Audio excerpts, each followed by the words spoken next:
نبی علیه السلام فرمایي چې کله یو انسان وده شي نو شیطان د سر لاندې درې غوټې ولګوي او دا شیطان دته وایي چې لا وده شه ډېر وخت باقي دی، ټوله شپه باقي ده.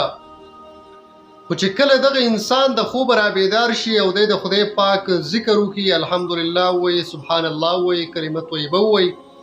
یا د خوب نه د پاسېدو دعا وایي، نو نبی علیه السلام فرمایي چې د شیطان د غوټو نه یوه غوټه خلاصه شي. چې کله دی بیا اودس وکړي نو د شیطان د دغه غوټو نه دویمه غوټه خلاصه شي،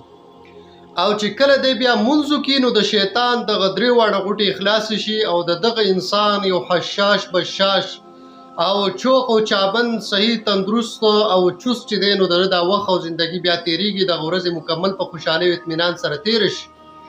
او که چېرته کې د دې په خلاف باندې دغه انسان د شیطان واوري او دغه غوټې کولاو نه کړي او د خدای پاک ذکر او د په مانځو په اوداسه سره د خپل د ورځې ابتدا ونه کړي نو د بیا په سستۍ کې وي، ټوله ورځ په پریشانۍ کې وي. دغه حدیث مبارکه کتاب التهجد کې امام بخاری رحم الله صحیح البخاری کې نقل کړی دی، ابو هريره صاحب د دې راوي.